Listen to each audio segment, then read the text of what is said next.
Aisha Talumpa. Panganay po Apo, kayo. panganay po. Panganay po. Nagulat po lahat. Nangyari ba Nagulat sa po airport? lahat. Nagulat po lahat.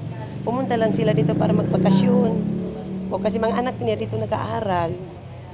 Tapos, yun na yun. Nangyayari, hindi rin namin alam namin. Ayun na nangyari sa kanila sa airport. Kami dito lang kami kasi. Yun lang po ma'am, salamat po ha. Masakit talaga kasi mag-asawa sila eh. Naubos talaga silang dalawa. Paano mga anak nila? Iba rin yung nanay, iba rin yung tatay. Oo, pero Pala unang beses. pa-adjust na lang natin. Si Allah na lang bahala magturo sa tao na masama ang balakin sa kapwa. Si Allah na lang bahala magganti para sa kanila. Kasi kung nakaligtas siya pag isang buwan ka, Opo. Anak ko po. Ang Ma'am, politika po. Politika. Hindi ko po alam. Wala po akong alam. Politiko lang. Gano'n pa kainit ang politika? Mainit siguro doon. Dito kasi kami, hindi po namin alam.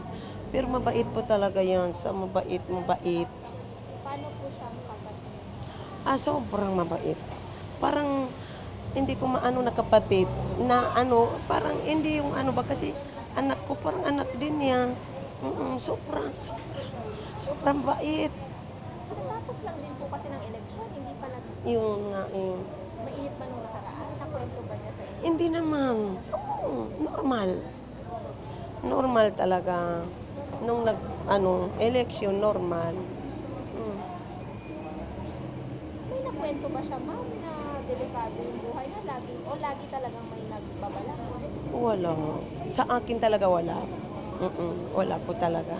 Mensahe na lang po, ma'am, dun sa nagplano ng gano'n. Si Allah na lang bahala sa kanila. Oo, mahirap mangutang, di ba? Yun lang po. Yung po spelling ng pangalan niyo, Aisha. Aisha. Aisha. Opo. Tapos surname niyo po, Mary. Opo, married po ako. Ano nga po Middle ulit? name, Yung surname niyo po ulit? Aisha Talumpa.